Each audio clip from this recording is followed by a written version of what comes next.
বন্ধুরা, আপনাদের মধ্যে অনেকেই আমাকে অনেকবার বলেছেন যে ভাই আমরা গ্রাফিক্স ডিজাইনের কাজ করতে চাই, তো আমাদের এমন একটা পিসি বিল্ড করে দেখান যেখানে আমরা গ্রাফিক্স ডিজাইনের কাজ মূলত করতে পারবো এবং যেখানে আমরা খুব বেশি টাকা আমরা খরচা করতে চাই না। মানে ধরুন আপনি নিচ্ছেন 5950X বা 3060 Ti বা 3070 Ti, 3090 Ti, এইরকম টাইপের কোনো বেস্ট অফ দ্য বেস্ট যদি পিসি বিল্ড করেন সেখানে তো আপনি ভালো রকম গ্রাফিক্স ডিজাইনের কাজ করতে পারবেন।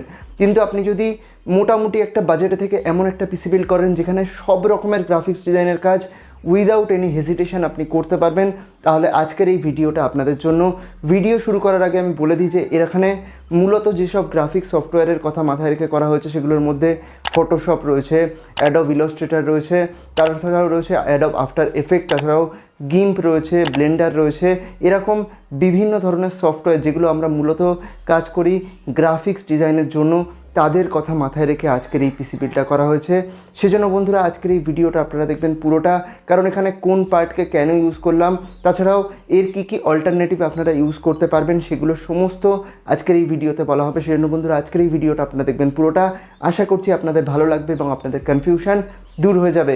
আসসালামু আলাইকুম বন্ধুরা, আমি রাইহান মুস্তাফিজ। তাহলে চলুন না দেরি না করে ভিডিওটা শুরু করা যাক। বন্ধুরা এখানে প্রথমে আমরা কথা বলবো আমাদের প্রসেসরের ব্যাপারে। যেহেতু আমরা গ্রাফিক্স ডিজাইনের কাজ এখানে করব, সেক্ষেত্রে প্রসেসর কিন্তু খুব গুরুত্বপূর্ণ একটা পার্ট এখানে প্লে করবে। সেজন্য বলছি যে আমরা যদি best of the best graphics ডিজাইনের কাজ without any hesitation, without any lag করতে চাই, আমাদের ম্যাক্সিমাম 8টা কোর 16টা থ্রেডের প্রসেসর যদি আমরা চুজ করি সেক্ষেত্রে আমাদের খুব ভালো হবে। কিন্তু যদি আপনাদের বাজেট খুব কম থাকে সেক্ষেত্রে আপনি মিনিমাম 6টা কোর 12টা থ্রেডের প্রসেসর চুজ করুন। কিন্তু আমি যেহেতু এখানে best of the best PC build করছি যারা গ্রাফিক্স ডিজাইনের কাজ করবেন উইদাউট এনি ল্যাগ করতে পারবেন, সেক্ষেত্রে আমি চুজ করেছি রাইজেনের তরফ থেকে Ryzen 7 2700। আপনারা চাইলে 2700X, Ryzen 7 3700, 3700X বা রাইজেনের নতুন 5000 সিরিজের যে 8টা কোর 16টা থ্রেডের যে কোনো প্রসেসর চুজ করতে পারেন। কিন্তু যেহেতু আমরা খুব বেশি বাজেটে এখানে পিসি বিল্ড করছি না, আপনারা যদি চান আপনাদের কাছে প্রচুর টাকা রয়েছে, 2 লাখ 3 লাখ টাকা আপনারা উড়িয়ে দেবেন, সেক্ষেত্রে আপনি যে কোনো প্রসেসর 8টা কোর 16টা থ্রেড বা তারও বেশি 16 কোর 32 থ্রেডের প্রসেসর চুজ করতে পারেন।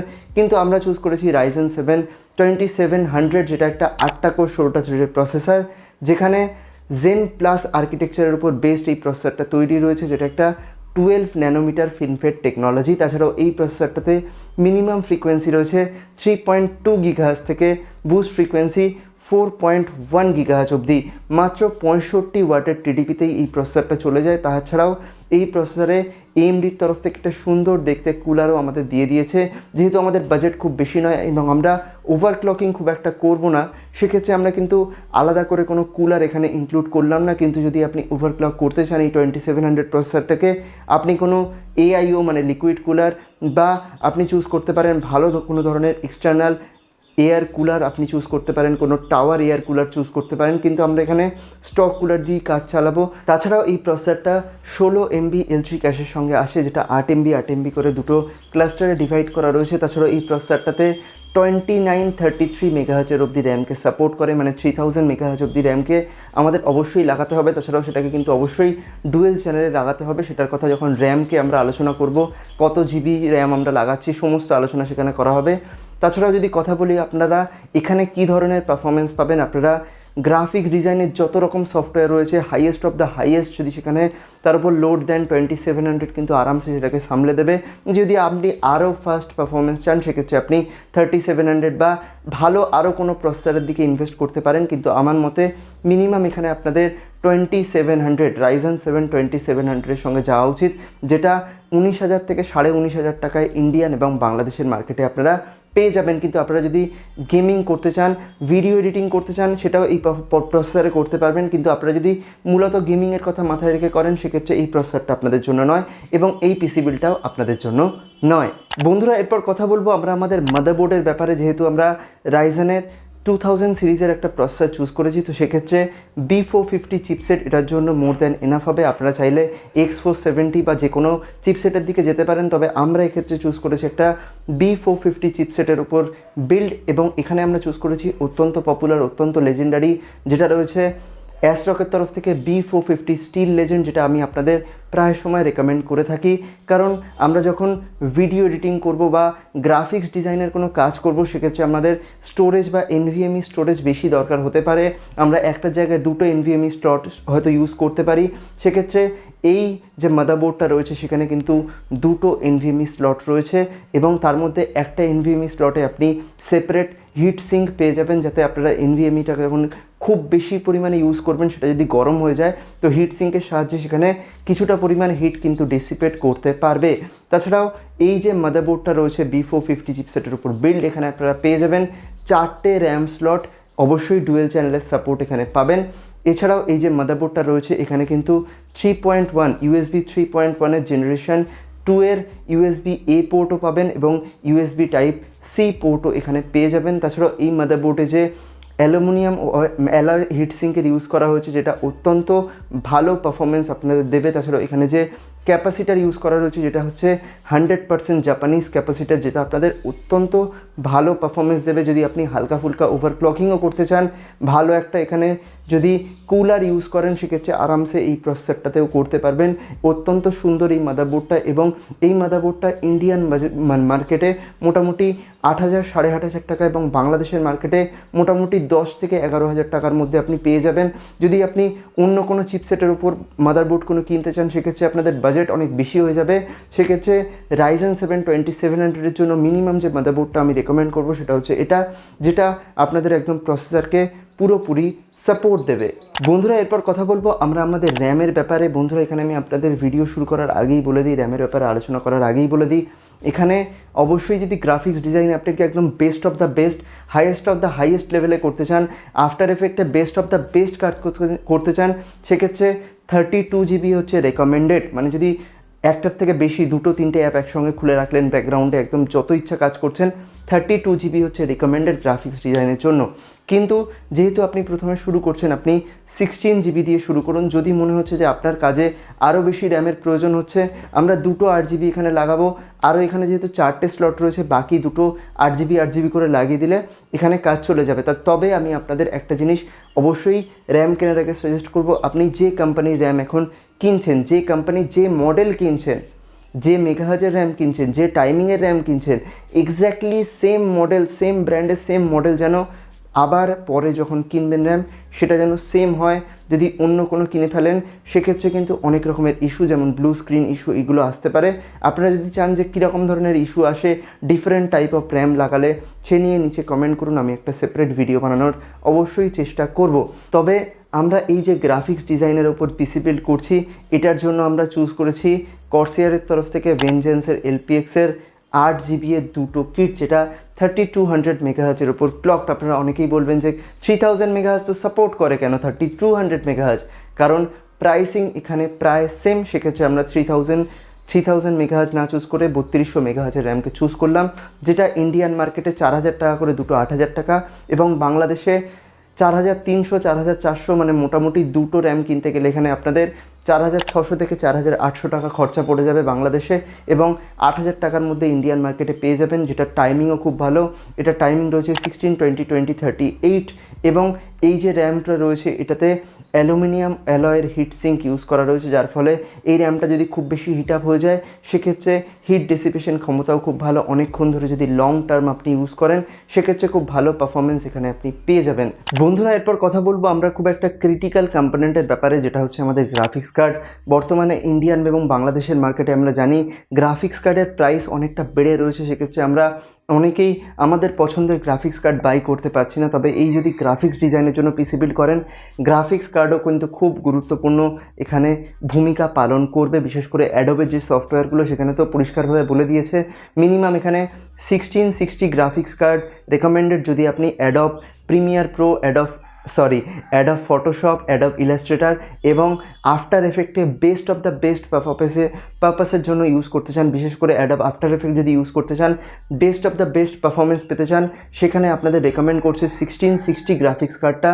তবে আমরা এখানে ইউজ করব খুব ভালো একটা গ্রাফিক্স কার্ড, যেটা অত্যন্ত ভ্যালু ফর মানি, যেটা 40-45 হাজার টাকার মধ্যে আপনারা আরামসে ইন্ডিয়ান এবং বাংলাদেশের মার্কেটে বর্তমান সময় পেয়ে যাবেন। যেটা হচ্ছে এনভিডিয়ার তরফ থেকে RTX-এর স্টার্টিং পয়েন্ট RTX 2060 আমার খুব ফেভারিট একটা গ্রাফিক্স কার্ড। একসময় গ্রাফিক্স কার্ডটা অনেক কম প্রাইসে পাওয়া যেত, বর্তমান দিনে খুব ভালো যদি ব্র্যান্ডের গ্রাফিক্স 2060 কিনতে চান 50,000 টাকার কাছাকাছি দাম চলে যাবে। কিন্তু যদি আপনি নর্মাল কোনো ব্র্যান্ড যেমন কালারফুলের যদি বেসিক কোনো গ্রাফিক্স কার্ড বা MSI-এরও যদি একদম বেসিক কোনো মডেল চুজ করেন, একদম হাই এন্ড লেভেলের মডেল বলছি না, বেসিক কোনো মডেল, কোনো OC এডিশন না, নর্মাল এডিশন যদি চুজ করেন 2060 এর প্রাইস মোটামুটি 40 থেকে 45,000 টাকার মধ্যে আপনারা পেয়ে যাবেন, যেটাতে রয়েছে 1920টা কুডা কোর। এবং এছাড়াও এই গ্রাফিক্স কার্ডে আপনি পেয়ে যাবেন RT কোর। এছাড়াও এই গ্রাফিক্স কার্ডে আপনি পেয়ে যাবেন টেন্সার কোর, যেটার সাহায্যে আপনি AI-কে ইমপ্লিমেন্ট করতে পারবেন। বর্তমান দিনে হয়তো এই গ্রাফিক্স কার্ডটার RT মানে রে ট্রেসিং বা যে DLSS রয়েছে সেটার অত্যন্ত বেশি ব্যবহার নেই, কিন্তু একটা সময় হয়তো গ্রাফিক্স ডিজাইনেও এটা অনেক বেশি ইউজ হয়ে যাবে। বিশেষ করে AI যেটা রয়েছে, যেটা আমাদের টেন্সার কোর রয়েছে, সেটার হয়তো অনেক ইউজ আমরা দেখতে পাবো।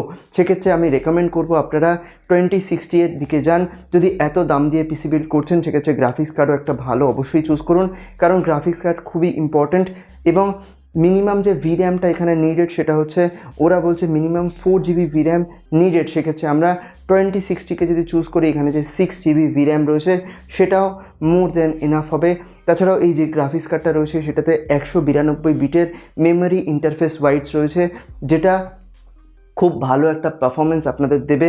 তাছাড়াও এখানে 8 পিন পাওয়ার কানেক্টর যদি আপনারা কানেক্ট করেন, সেখানে এটা এই মানে যে গ্রাফিক্স কার্ডটা রয়েছে সেটা চলে যাবে, কারণ এখানে 160 ওয়াটের মতো পাওয়ার সাপ্লাই এটার জন্য নিডেড, মানে শুধুমাত্র গ্রাফিক্স কার্ডের জন্য। তো টোটাল পাওয়ার সাপ্লাই কী নেব সেটা PSU এর সেকশানে আলোচনা করা যাবে। তবে এই গ্রাফিক্স কার্ডটা আমি আপনাদের অবশ্যই এই বাজেটে এবং গ্রাফিক্স ডিজাইনের জন্য রেকমেন্ড করব। বন্ধুরা, এরপর কথা বলবো আমরা আমাদের স্টোরেজ সলিউশনের ব্যাপারে। যেহেতু এত দাম দিয়ে আমরা পিসি বিল্ড করছি, যেহেতু এত ভালো ভালো কম্পোনেন্ট আমরা এখানে ইউজ করছি, সেক্ষেত্রে স্টোরেজের জন্য অবশ্যই NVMe M.2 তো লাগাতেই হবে। এবং যখন কথা বলবো NVMe M.2 এর ব্যাপারে, সবচেয়ে ভালো ব্র্যান্ড যেটা আমাদের অফার করে সেটা হচ্ছে স্যামসাং। এবং আপনারা নিশ্চয়ই নাম শুনেছেন স্যামসাং 970 ইভোর ব্যাপারে, যেটা অত্যন্ত পপুলার এবং অত্যন্ত পাওয়ারফুল একটা স্টোরেজ। এটা আপনাদের পুরো সিস্টেমকে যেরকম স্ন্যাপি বানাবে, সেরকমই আপনাদের সিস্টেমকে রেসপন্সিভ বানাবে। সমস্ত অ্যাপ, গ্রাফিক্স ডিজাইনের একটার সঙ্গে একটা অ্যাপ যখন খুলবেন, একটার সঙ্গে একটা সফটওয়্যার যখন খুলবেন, চটাপট জলদি যখন খুলে যাবে, তখন আপনাদের অনেক বেশি ভালো লাগবে এবং কাজ করার ইন্টারেস্ট অনেক বেড়ে যাবে। এছাড়াও আপনি মাস স্টোরেজের জন্য অবশ্যই একটা 1TB এর হার্ড ডিস্ক চুজ করুন। তবে এই পিসি বিল্ডের জন্য আমরা অবশ্যই স্টার্টিং পয়েন্ট ধরেছি এবং সেজন্য চুজ করেছি স্যামসাং 970 ইভো এর 500GB, নট 250GB, 500GB এর NVMe M.2 SSD। এটাকে অবশ্যই স্টার্টিং পয়েন্ট হিসেবে চুজ করুন। যদি আপনাদের কাছে মাদারবোর্ডে এখনও একটা NVMe M.2 স্লট ফাঁকা রয়েছে, এই NVMe M.2টা আপনারা ইন্ডিয়ান মার্কেটে মোটামুটি 6,800 টাকায় এবং বাংলাদেশের মার্কেটে মোটামুটি 8,000 টাকার মধ্যে আরামসে পেয়ে যাবেন। বন্ধুরা, এরপর কথা বলবো আমরা আমাদের PSU বা পাওয়ার সাপ্লাই ইউনিটের ব্যাপারে। যেহেতু এত দাম দিয়ে আমরা একটা পিসি বিল্ড করছি টোটাল, তো সেক্ষেত্রে আমাদের পাওয়ার সাপ্লাই অবশ্যই ভালো দিতে হবে, যাতে কোনো সময় আমরা কোনো ধরনের এরর সেখানে না দেখতে পাই, কোনো ধরনের ব্লু স্ক্রিন এরর হোক বা যে কোনো ধরনের এরর কিন্তু অনেক সময় PSU এর জন্য এসে থাকে। সেক্ষেত্রে অবশ্যই আমরা ভালো ধরনের এখানে একটা PSU ইউজ করব। আমরা এখানে চুজ করেছি CV550, যেটা একটা 550 ওয়াটের PSU, যেটা এই পিসি এর জন্য মোর দ্যান এনাফ হবে। তাছাড়াও এই PSUটা হচ্ছে 80+ ব্রোঞ্জ সার্টিফাইড, মানে আমরা কোনো হোয়াইট সার্টিফাইড বা কোনো চিপ PSU এখানে 550 ওয়াটে চুজ করিনি। আমরা এখানে কর্সেয়ারের মতো ভালো একটা ব্র্যান্ডের খুব সুন্দর একটা ভালো PSU চুজ করেছি, যেটা ব্রোঞ্জ সার্টিফাইড। এই PSU এর প্রাইস ইন্ডিয়ান মার্কেটে মোটামুটি 3,800 থেকে বাংলাদেশের মার্কেটে মোটামুটি 4,500 টাকার মধ্যে আপনারা আরামসে পেয়ে যাবেন। এবং এরপর যদি লাস্ট কম্পোনেন্টের ব্যাপারে কথা বলি, যেটা হচ্ছে আমাদের ক্যাবিনেট আমি বেশিরভাগ সময় সাজেস্ট করি আপনারা আপনাদের পছন্দ মতো চুজ করুন। কিন্তু আপনারা যেহেতু বলেন যে আপনি একটা ক্যাবিনেট সাজেস্ট করে দিন, তো সেক্ষেত্রে যেহেতু গ্রাফিক্স ডিজাইনের কাজ হবে, সো সেক্ষেত্রে একটা মিনিমালিস্টিক লুক সেখানে অ্যাপ্রোচ তারা পছন্দ করে থাকেন যারা গ্রাফিক্স ডিজাইনের কাজ করেন। সেক্ষেত্রে আমি চুজ করেছি এখানে NZXT এর তরফ থেকে H510 এবং এটার হোয়াইট ভেরিয়েন্ট, যেটা দেখতে খুব সুন্দর, আমার খুব পছন্দের একটা ক্যাবিনেট। এবং এই ক্যাবিনেটে আমরা দুটো ফ্যান ইনক্লুডেড পেয়ে যাবেন 120mm এর। মানে আপনারা যদি শুরুতেই কোনো ফ্যান এখানে না কিনে থাকেন, মানে ক্যাবিনেটের জন্য যে ফ্যানগুলো হয় সিপিইউ ফ্যান, তো সেগুলো যদি না কিনে থাকেন তাহলেও আপনাদের আরামসে চলে যাবে, কারণ 120 mm দুটো ফ্যান আপনি পেয়ে যাবেন এবং দেখতে এটা খুব সুন্দর এবং সাইডে আপনি সুন্দর একটা টেম্পার্ড গ্লাসের লুক পেয়ে যাবেন। ভেতরের সমস্ত কম্পোনেন্টগুলো সুন্দরভাবে এখানে দেখা যাবে, ভিজুয়ালি খুব প্লিজিং হবে। এবং হোয়াইট কালার ভেরিয়েন্ট এই জন্যই চুজ করলাম কারণ গ্রাফিক্স ডিজাইনার যারা রয়েছেন তারা মিনিমালিস্টিক লুক বেশি পছন্দ করেন এবং মিনিমালিস্টিক অ্যাপ্রোচ যখন চাই তখন হোয়াইট কালার কিন্তু on the go white colour সেখানে বেশি প্রেফার করা হয়। যদিও এটা আমার পার্সোনাল প্রেফারেন্স, এখানে আপনাদের সঙ্গে নাও মিলতে পারে, আপনারা আপনাদের পছন্দ মতো চুজ করতে পারেন। এই ক্যাবিনেটের প্রাইস ইন্ডিয়ান এবং বাংলাদেশের মার্কেটে 6,500 টাকার মধ্যে আপনারা পেয়ে যাবেন এবং এটা হচ্ছে একটা ATX ফর্ম ফ্যাক্টরের একটা ক্যাবিনেট। আপনারা যে কোনো ক্যাবিনেট আপনাদের পছন্দ মতো চুজ করতে পারেন 6,000 থেকে 6,500 টাকার প্রাইস রেঞ্জে। এবং এখানে সমস্ত কম্পোনেন্টের প্রাইসকে যদি আমরা অ্যাড আপ করি, ইন্ডিয়ান মার্কেটে মোটামুটি 92-93 হাজার টাকা এবং বাংলাদেশের মার্কেটে 98 থেকে 99 হাজার টাকার মধ্যে, মানে টোটাল 1 লাখ টাকার মধ্যে এই যে পিসিটা আপনারা পাবেন, এই যে গ্রাফিক্স ডিজাইনের কাজের জন্য পিসি পাবেন, যেখানে আপনারা গ্রাফিক্স ডিজাইনের যত সফটওয়্যার রয়েছে, প্রথম কথা ফটোশপ, ইলাস্ট্রেটর, আফটার এফেক্টস, সেগুলো তো আরামসে ইউজ করতে পারবেনই। তাছাড়া আপনি সেখানে চাইলে যে কোনো 4K ভিডিও এখানে এডিট করতে পারেন, high end of the high end 4K video আপনি এখানে আরামসে এডিট করতে পারবেন। তাছাড়াও আপনারা যদি গেমিং করতে চান এখানে আপনারা 1080p ভালো মতো গেমিং এবং 2K গেমিংও কিন্তু করতে পারবেন, কারণ এখানে যে 2060 গ্রাফিক্স কার্ডটা ইউজ করেছি সেটাও আপনাদের পুরোপুরি সাথ দেবে। তাছাড়াও তো মেন যে পারপাস গ্রাফিক্স ডিজাইন সেটা তো খুব ভালোভাবে করতে পারবেনই। তো সুতরাং আজকের এই ভিডিওটা দেখার পর আশা করছি আপনারা আপনাদের পছন্দ মতো একটা সুন্দর গ্রাফিক্স ডিজাইনের পিসি বিল্ড করতে পারবেন। আপনারা অনেকবার রিকোয়েস্ট করছিলেন, তো সেই জন্য আজকের এই ভিডিওটা আনা। যদি আপনাদের ভিডিওটা ভালো লেগে থাকে প্লিজ একটা লাইক করে দেবেন, বন্ধুদের সাথে শেয়ার করে দেবেন এবং আপনাদের যদি কোনো রিকোয়েস্ট থেকে থাকে নিচে কমেন্ট করে জানাবেন। এবং এই ধরনের টেক ভিডিও দেখার জন্য অবশ্যই দারপান্সকে সাবস্ক্রাইব করে পাশে বেল আইকনটা জোরে প্রেস করে দেবেন। দেখা হবে এরকম একটা ইন্টারেস্টিং টেক ভিডিও নিয়ে। ততক্ষণের জন্য গুড বাই, আলবিদা।